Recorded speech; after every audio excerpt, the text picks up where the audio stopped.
Dr. Marwan Sabbagh. I am the Director of Translational Research at Cleveland Clinic Blue Roof Center for Brain Health.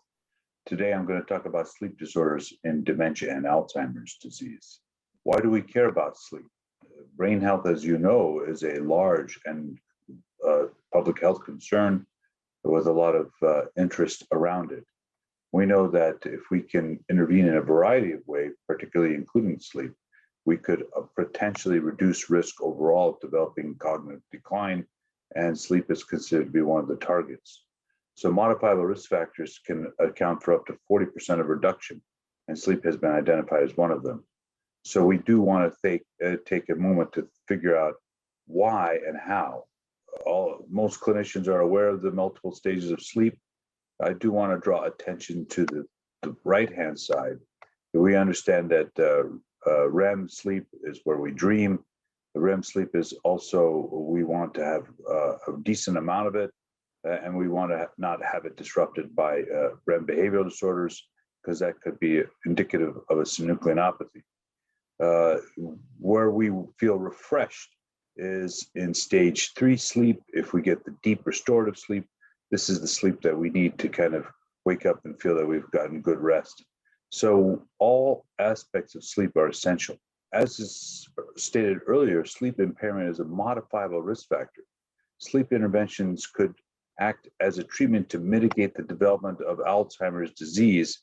We understand, and I tell you, as a practicing clinician and neurologist, I spend a lot of time talking about treating sleep, because sleep disruptive is problematic for the patient and the family. And so treating it is important to improve the quality of life of the patient and the caregiver. 60% of patients actually have a sleeping problem and can affect the progression. And there's a bidirectional link between Alzheimer's disease and sleep impairment, with sleep impairments account for up to almost twofold increases in developing risk of developing Alzheimer's disease. Mechanistically, this is not a spurious finding or incidental finding. Mechanistically, there is an interaction. Sleep disorders modify neurotransmitter activities in sleep-regulated networks. Sleep disturbances can occur before the onset of symptoms, and that's probably because it affects amyloid accumulation. We know that sleep deprivation can affect the clearance of amyloid deposits, can trigger neuroinflammation and oxidative stress, and can alter CSF levels of tau, in fact, increasing them. Less efficient sleep and more naps correlate well to increases in amyloid accumulation. So the conventional wisdom, at least at this moment, is that sleep affects amyloid clearance. And the less efficient sleep, the more amyloid is not cleared. And so that's why it's important to consider that it might affect amyloid accumulation. Participants with the least amount of sleep, that is to say less than 6 hours a night on a routine basis, had higher amounts of amyloid burden.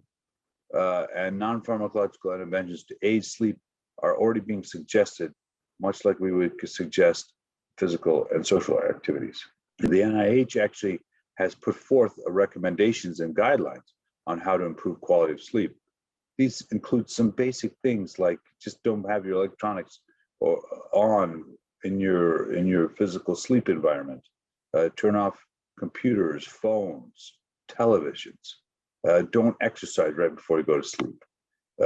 Try to get at least 7 up to 9 hours per night for sleep, and try to have good quality sleep. The rest of them are listed here.